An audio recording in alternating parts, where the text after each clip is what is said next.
Ito na po. Yan. Mag-kiss niya, hindi po.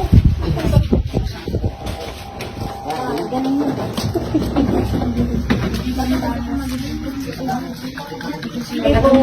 Matang na yun. Hawakan dapat ito. Kita.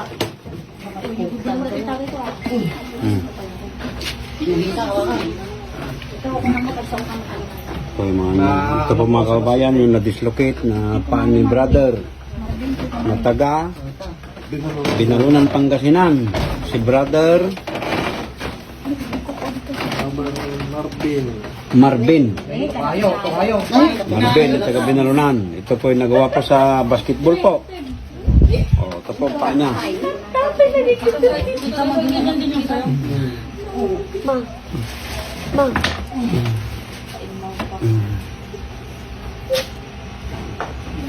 Terus sampai basah. Udah persa. Ya.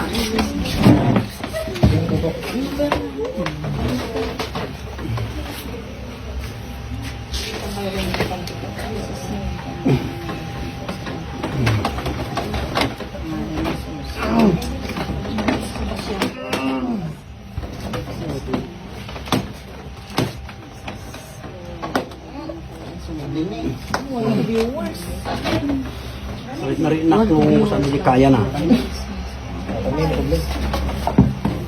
Kambyom. Kambyom na kanay.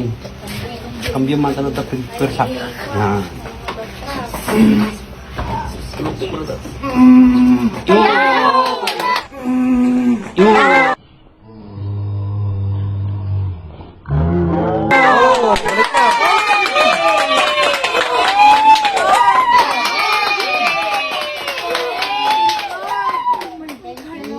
Balik na po. Balik na po. Balik na.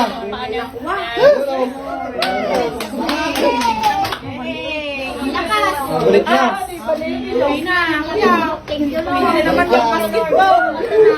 Aper na tayo. Aper na. Binta mo na yung gula. Oh, makita mo na. Tingnan mo na yung pamo. Pwede na mag-basketball ulit. Ingat na yan, may daan na yan. Balik na po. May daan na kasi yan. Naiyak na din si Kuya. Oh, ay barat. Alisin mo yung pan mo, yung sa iban. Oh, ano ngayon masasabi mo? Thank you, brother. Thank you. Oh, sabi mo na yung naramdaman mo. Minsan lang masakit, pero grabe. Yan. Thank you, brother. Thank you. Oh, yan. Magpasalamat ka na. Thank you, Lord. Mga kaubayan, ang paan ni Brother Marvin na taga Binalunan ay nandito na po siya. Oh, Thank you, brother. Ayos na siya. Thank you. oh. Nice, brother. Wala na po yung pagka-dislocate. Kanina, makita nyo kanina kung paano. Grabe, kanina. Silang Oh. kasi sa hospital, brother, in-x-ray ako kanina. I-schedule pa yung pagbabalik, tapos kailangan pa akong mag-general anesthesia. Kaya, nabuti nung kapatid ko na ipunta na lang kami dito. Tapos, Salamat Lord sa pagbibigay mo sa akin ng talentong ito. Sa mga nagaganito, yung mga i-dislocate.